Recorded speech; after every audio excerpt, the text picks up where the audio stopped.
بسم اللہ الرحمن الرحیم۔ کون سے جانوروں کی قربانی ہو سکتی ہے؟ قربانی کی صحیح ہونے کے لیے یہ ضروری ہے کہ ان جانوروں کی قربانی کی جائے، ان جانوروں کو ذبح کیا جائے قربانی کے طور پر جن کے ذبح کرنے کی شریعت نے اجازت دی ہے، جن کو جائز قرار دیا ہے۔ وہ کون سے جانور ہیں؟ ان کو 3 کیٹیگریوں میں رکھ سکتے ہیں۔ سب سے پہلی کیٹیگری سب سے بڑے جانور یعنی اونٹ اور اونٹنی۔ دوسری کیٹیگری جس میں بھینس، بھینسا، گائے، بیل آئیں گے۔ اور تیسری کیٹیگری جس میں بکرا، بکری، دمبا، مینڈا، بھیڑ یہ آئیں گے۔ بس ان جانوروں کی قربانی درست ہے۔ ان کے علاوہ کسی اور جانور کی قربانی اگر کوئی آدمی کرتا ہے، مثلا مرغ ذبح کیا یا گھوڑا ذبح کر دیا یا ہرن پکڑ کے لایا اور اس کو ذبح کیا اور کہہ رہا ہے ان کی میں قربانی کر رہا ہوں، تو یہ قربانی درست نہیں ہے۔ دوسری بات، ان جانوروں میں بھی ان کی قربانی درست ہے جو اس عمر کو مکمل کر چکے ہوں جو شریعت نے ان کے لیے متعین کی ہے۔ اونٹ اونٹنی کے لیے شریعت نے 5 سال متعین کیے ہیں، 5 سال مکمل کر چکے ہو اور 6واں سال ان کا شروع ہو چکا ہو۔ گائے، بیل، بھینس، بھینسا یہ 2 سال مکمل کر چکے ہو اور 3واں سال ان کا شروع ہو چکا ہو۔ بکرا، بکری، بھیڑ، دمبا، مینڈھا یہ 1 سال کے ہو گئے ہو اور 2واں سال ان کا لگ چکا ہو تو پھر ان کی قربانی درست ہوگی۔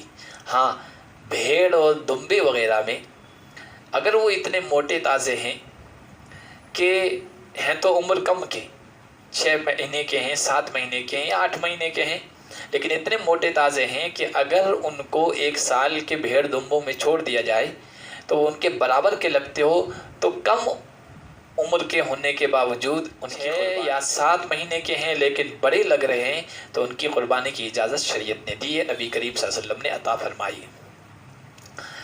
بکرا، بکری، دمبا، بھیڑ وغیرہ صرف ایک شخص کی طرف سے قربان کیا جا سکتا ہے، اور گائے، بیل، بھینس، بھینسا، اونٹ اونٹنی ان میں 7 آدمی شریک ہو سکتے ہیں، بشرطے کہ 7 کے 7 آدمیوں کی نیت عبادت کی ہو، یعنی قربانی یا عقیقے کی ہو۔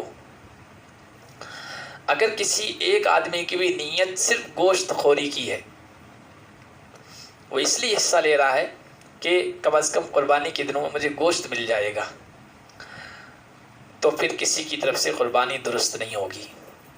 اسی طرح بڑے جانور میں اگر 7 آدمی سے کم بھی شریک ہیں لیکن کسی آدمی کا 7ویں حصے سے کم حصہ نہیں ہے، مثال کے طور پر 4 آدمیوں نے تو ایک حصہ لیا اور ایک آدمی نے 3 حصے لیے، 7 حصے مکمل ہو گئے، تو سب کی طرف سے قربانی درست ہے، اس لیے کہ کسی کا 7ویں حصے سے بہرحال کم حصہ نہیں ہے۔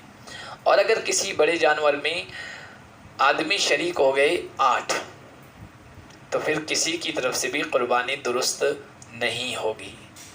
قربانی سے پہلے قربانی کے بنیادی مسائل جان لیں تاکہ ہم جو مال خرچ کریں، جانور ذبح کریں اور جو مشقت اٹھائیں وہ اللہ کی بارگاہ میں مقبول ہو جائے اور پسند کر لی جائے۔ اللہ پاک ہم سب کو عمل کی توفیق عطا فرمائے۔